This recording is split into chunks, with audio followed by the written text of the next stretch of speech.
battle lines being drawn. Nobody's right if everybody's wrong. Young people speaking their minds are getting so much resistance from behind. Every time we stop, hey, what's that sound? Everybody look what's going down.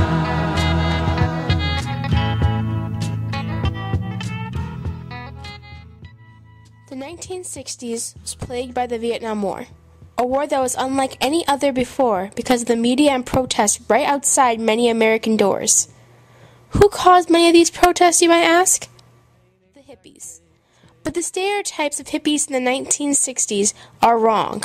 They had a real political standpoint against the war and the government. When teenagers now think of hippies, they think drunk, pot-smoking crackheads. And yes, hippies are known for doing too many drugs, their long, unkempt hair, and for their freedom with sex.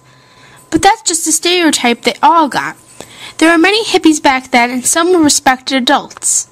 Like Ken Kesey, one of the best counterculture writers of the time. He wrote a number of books that best summed up the psychedelic era.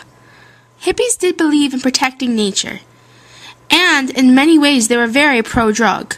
But the biggest part of hippie culture was that they really believed in love and peace. So the Vietnam War must end. The biggest protest subject of theirs was the draft. Because of the draft, all teenage boys over the age of 18 had to register for the armed services, and most thought if you were picked, you were most likely to come back home in a coffin. This made the burning of draft cards highly popular for hippies. Because of these many reasons, hippies led some amazing protests, like the March on the Pentagon on October 21st, 1967, in which thousands came to confront the war makers. The National Mobilization Committee to End the War in Vietnam, which was over 150 small pro-peace groups that came together with only one goal in mind: end the war. In this march, 100,000 people marched to the Pentagon and protested against hundreds of army men. This protest was the beginning of many more to come. In the past 50 years, there's never been a music event as epic as Woodstock. Thousands came out to the small town of Bethel, New York, in 1969, not expecting to be involved in a 3-day event unlike any other. Woodstock opened up the minds of so many teenagers to drugs, rock music, and the problems with the war. It made so many believe that anything was possible, that they could really bring about a different world than their parents before them. There are so many layers of the peace movement and hippies in the 1960s, but it was their views that really changed how Americans viewed their wars.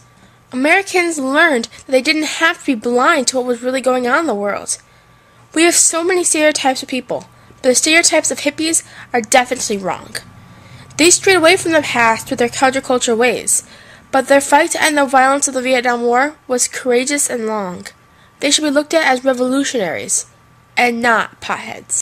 It's time we stop. Hey, what's that sound? Everybody look what's going down.